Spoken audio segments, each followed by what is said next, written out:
सरफराज भुगटी साहब, गवर्नर बलूचिस्तान जनाब मंतुखील साहब, deputy prime minister, defence minister, minister of information, minister of power और honourable chief secretary IG Balochistan, honourable ministers, parliamentarians, अस्सलाम वालेकुम। आज यहाँ पर हम हाज़िर हुए हैं कोयटा में, जो परसों इंतहाई अंदरनाक वाक़या जो कल्लात में हुआ, जिसमें 23 ख़वारिज जो है वो जहन्नुम रसीद हुए और उसके साथ 18 जवानों ने जामे शहादत नोश किया। मैं समझता हूँ कि ये वो अजीम कुर्बानियाँ हैं जिसकी बदौलत न सिर्फ पाकिस्तान के अंदर जो दोबारा एक लहर आई है टेररिज्म की, दहशत गर्दी की, उसके ख़ात्मे के लिए ये नौजवान, ये अफसर, ये सिपाही, लॉ इन्फोर्सिंग एजेंसीज के एहलकार जो अपने खून का नजराना पेश कर रहे हैं, पूरी कौम इनको, शहीदों को, गाजियों को सलाम करती है और मुकम्मल तौर पर इन के साथ इज़हार यकजहती करती है। आज मैं अभी हस्पताल से होकर आया हूँ और वहाँ पर ज़ख्मियों की मैंने इयादत की और वो ज़ख्मी इंतहाई हौसले में थे और उन्होंने कहा कि वज़ीर-ए-आज़म हमें यहाँ पर बेहतरीन इलाज मुआलजे की सहूलतें मैसर हैं और हमें कोई मलाल नहीं अगर हमारी जिस्म का कोई हिस्सा नाकारा हुआ तो वो इस कौम के अजीम तर मकसद के लिए, और अगर हमें अपनी जान का नजराना भी पेश करना पड़ता तो ये कोई बड़ी कीमत नहीं थी। तो ऐसे हौसले और ऐसे कौम के इंतहाई दलेर सपूतों के होते हुए इंशाअल्लाह मुझे कभी उम्मीद है कि हमारी फ़ौज पाकिस्तान के अफसरों, जवानों और सिपा सलार की लीडरशिप में और यहाँ पर मौजूद हमारे चीफ मिनिस्टर की सरबराही में जो लॉ इन्फोर्सिंग एजेंसीज अपने फ़र्ज़ की अदायगी कर रही हैं और पाकिस्तान और बलूचिस्तान और केपी के इंशाअल्लाह अमन का गहवारा बनेंगे,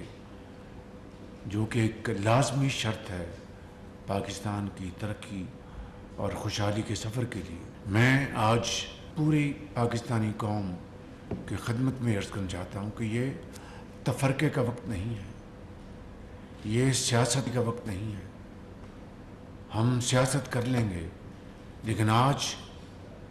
कौम के ऊपर जो एक बड़ा चैलेंज है उसको हम सब इत्तेफाक, इत्तेहाद के साथ उसका मुकाबला कर लें, मुल्क में अमन कायम कर लें, तो फिर सियासत भी होगी और फिर इंशाअल्लाह सियासी मैदान सजेंगे। इस वक्त पूरी तवानाई के साथ और खलूस के साथ हमें अपनी तमाम तवानाइयाँ मुज्तमे करके इन दहशत गर्दों का मुकाबला करना है। बदकिस्मती ये है कि माजी की फाश बाज़ गलतियों की बिना पर आज हमारे बहादुर नौजवान कौम के सपूत उनको अपना दोबारा खून देकर उन गलतियों का अजाला कर रहे हैं। बहरकैफ मैं माजी में नहीं जाना चाहता, मैं ये कहना चाहता हूँ कि 78 साल में कौम को जितनी आज इत्तेहाद और इत्तेफाक की ज़रूरत है, लिहाजा मैं सियासी क़यादतों से भी मुल्तमस हूँ, पाकिस्तान के 24 करोड़ भाइयों और बहनों की खिदमत में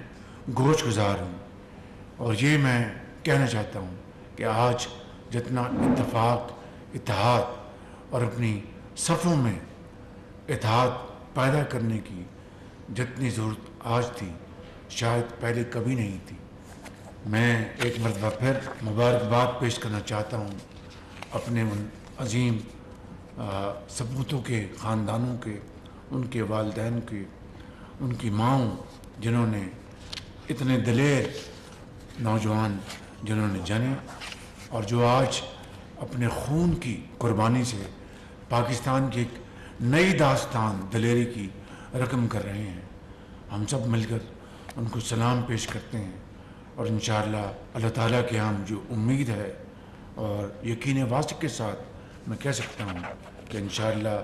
हम मिलकर हम फतेहयाब होंगे, पाकिस्तान सुरखरू होगा, पाकिस्तान अजीम बनेगा इंशाअल्लाह। आपका बहुत शुक्रिया। अमन और अमान से मुतालिक इजलास से मुनक़िद किया गया जिसमें वज़ीर आज़म शहबाज शरीफ खिताब कर रहे थे। उन्होंने कहा कि अक़लात में जो अंदुनाक वाक़या पेश आया उसमें 23 दहशत गर्दों को जहन्नुम वासिल किया गया, जो कि एक अच्छी कार्रवाई थी। इसके साथ साथ ज़ख्मियों की इयादत की वहाँ पर उन्होंने कहा कि जो 18 जवान शहीद हुए हैं ये इस बात का सबूत है कि मुल्क की हिफाजत के लिए जवान अपनी जानों को मुसलसल कुर्बान करते आ रहे हैं और इस मुल्क की हिफाजत के लिए आखिरी जवान अपनी कुर्बानी तक दरेग नहीं करेगा। कोयटा में अमन और अमान से मुतालिक इजलास मुनक़िद किया गया जिसमें दीगर अरकान भी मौजूद थे और इस इजलास से वज़ीर आज़म शहबाज शरीफ खिताब कर रहे थे। अभी आपको बराह रास्त चलेंगे।